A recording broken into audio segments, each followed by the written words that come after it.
Dear friends, आप सभी का स्वागत है एक और नई वीडियो के अंदर। हम class 11th physics chapter first भौतिक जगत के इम्पोर्टेंट क्वेश्चंस के बारे में बात कर रहे थे। ये पार्ट सेकंड है। अगर इससे पहले आपने पार्ट फर्स्ट नहीं देखा है तो आप उस वीडियो को जरूर देखें। मैंने आपको पार्ट फर्स्ट के अंदर 10 इम्पोर्टेंट क्वेश्चंस प्रोवाइड कराए थे। मैं अब आपको इन 10 इम्पोर्टेंट क्वेश्चंस के आंसर बताने वाला हूं। फिर हम अगले 10 इम्पोर्टेंट क्वेश्चंस के बारे में बात करेंगे। तो आपका सबसे पहला क्वेश्चन था कि साइन शब्द की उत्पत्ति किस शब्द से हुई है तथा इसका अर्थ क्या होता है। तो इसका आंसर होगा आपके साइन शब्द की उत्पत्ति लैटिन भाषा के शब्द SCIENTIA, इसका उच्चारण होता है साइंसिया से हुई है, जिसका अर्थ है जानना। इसको सिंटिया भी बोलते हैं, लेकिन इसका सही उच्चारण होता है साइंसिया। साइंस शब्द की उत्पत्ति है वो लैटिन भाषा के शब्द साइंसिया से हुई है और इसका अर्थ होता है जानना। फिर आपका दूसरा क्वेश्चन था कि भौतिक विज्ञान किसे कहते हैं। तो इसका आंसर होगा आपके विज्ञान की वे शाखा जिसमें प्रकृति तथा प्राकृतिक घटनाओं का अध्ययन किया जाता है, भौतिक विज्ञान कहलाती है।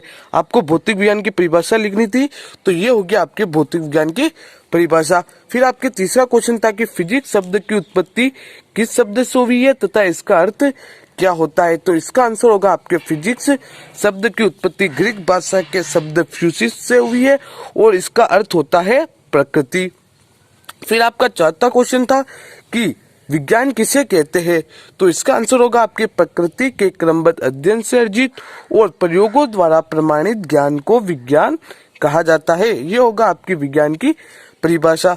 फिर आपका पांचवा क्वेश्चन था कि आइंस्टीन का द्रव्यमान तथा ऊर्जा के मध्य संबंध लिखिए। तो इसका आंसर होगा आपके E=mc², जहाँ पर E हमारा एनर्जी ऊर्जा है, m मास द्रव्यमान है और c प्रकाश का वेग है। ये वाला जो आपका पांचवा क्वेश्चन है कि आइंस्टीन का द्रव्यमान तथा ऊर्जा के मध्य संबंध, ये सबसे इंपॉर्टेंट क्वेश्चन है और इसका आंसर होगा E=mc²। आपका छठा क्वेश्चन था कि भौतिकी की कितनी शाखाएं होती है, नाम लिखिए।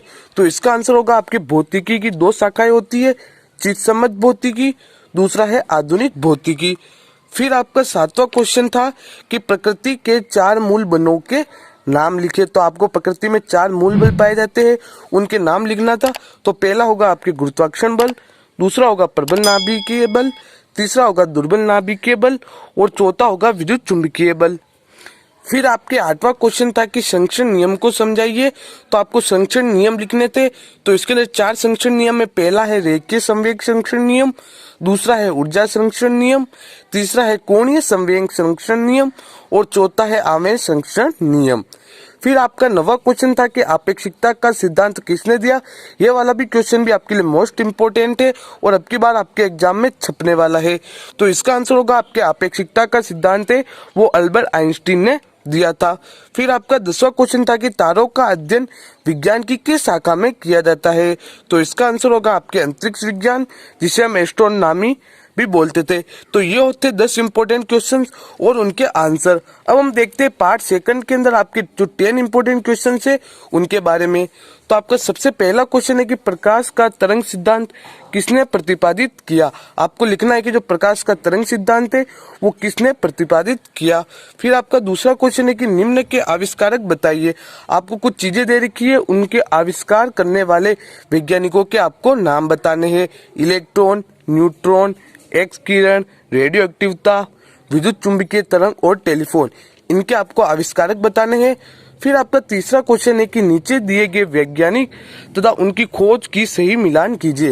यहाँ पर आपको कुछ वैज्ञानिक और खोज दे रखे हैं, आपको इनकी सही मिलान करनी है। Niels Bohr, Henry Becquerel, Faraday, sir Isaac Newton, Archimedes, Galileo, Pauli, Albert Einstein, Maxwell, PM एस्प्लेकेट, गुरुत्वाकर्षण के नियम, परमाणु का सिद्धांत, रेडियो एक्टिवता, उत्प्लावकता का नियम, विद्युत चुंबकीय प्रेरण का नियम, क्वांटम सिद्धांत, प्रकाश का क्वांटम सिद्धांत, अवर्जन का सिद्धांत, जड़त्व का सिद्धांत और विद्युत चुंबकीय सिद्धांत, तरंग यांत्रिकी, ये कुछ वैज्ञानिक और उनकी खोज। आपको इनका सही मिलान करना है कि नील्स बोर ने क्या खोज की, हेनरी बेकुलर ने क्या खोज की।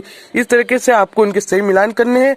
आप इनके आंसर मुझे कमेंट बॉक्स में लिखकर भी बता सकते हैं। अगले वीडियो में मैं आपको इनके आंसर भी प्रोवाइड करा दूंगा। तो ये था आपका तीसरा क्वेश्चन।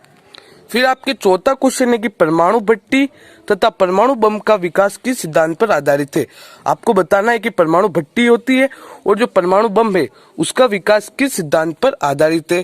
फिर प्रश्न संख्या 5 है, चिरसम्मत भौतिकी के अंतर्गत किसका अध्ययन किया जाता है। हमने देखा कि भौतिकी की दो शाखाएं होती है, चिरसम्मत भौतिकी और आधुनिक भौतिकी। तो आपको इसके अंदर बताना है कि चिरसम्मत भौतिकी के अंतर्गत हम किसका अध्ययन करते हैं।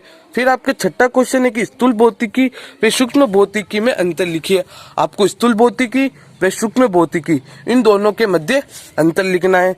फिर आपका सातवां क्वेश्चन है कि बलों की आपेक्षिक प्रबलता का क्रम बताइए। आपके जो बल होते हैं, गुरुत्वाकर्षण बल, प्रबल नाभिकीय बल, विद्युत चुंबकीय बल और दुर्बल नाभिकीय बल, उनको आपको आपेक्षिक प्रबलता का क्रम बताना है। फिर प्रश्न संख्या 8 है, ऊर्जा संरक्षण का नियम लिखिए। आपको ऊर्जा संरक्षण का नियम लिखना है, ये आप छोटी क्लासों में भी पढ़ते आ रहे हो, ऊर्जा संरक्षण नियम। फिर प्रश्न संख्या 9 है, सूर्य केंद्रीय सिद्धांत का प्रतिपादन किसने किया। ये सूर्य केंद्रीय जो सिद्धांत है उसका प्रतिपादन करने वाले वैज्ञानिक कौन थे, आपको लिखना है। फिर आपका 10वां क्वेश्चन है कि नाभिकीय बलों का सिद्धांत किसने प्रतिपादित किया। प्रश्न संख्या 10 के अंदर नाभिकीय बलों का सिद्धांत किसने प्रतिपादित किया, इसके बारे में आपको बताना है। तो इस तरीके से आज की इस वीडियो में भी मैंने आपको 10 इंपॉर्टेंट क्वेश्चन प्रोवाइड करा दिए हैं। अगले वीडियो में मैं आपको उनके आंसर भी प्रोवाइड करा दूंगा। तो आपको ये वीडियो कैसी लगी हमें कमेंट बॉक्स में लिखकर जरूर बताएं, और ये वीडियो पसंद आई है तो इस वीडियो को लाइक करें, शेयर करें, और चैनल पर पहली बार तो चैनल को सब्सक्राइब करके बेल आइकन को प्रेस कर दीजिए, जिससे आपको आगे आने वाली सभी वीडियो की नोटिफिकेशन सबसे पहले मिले।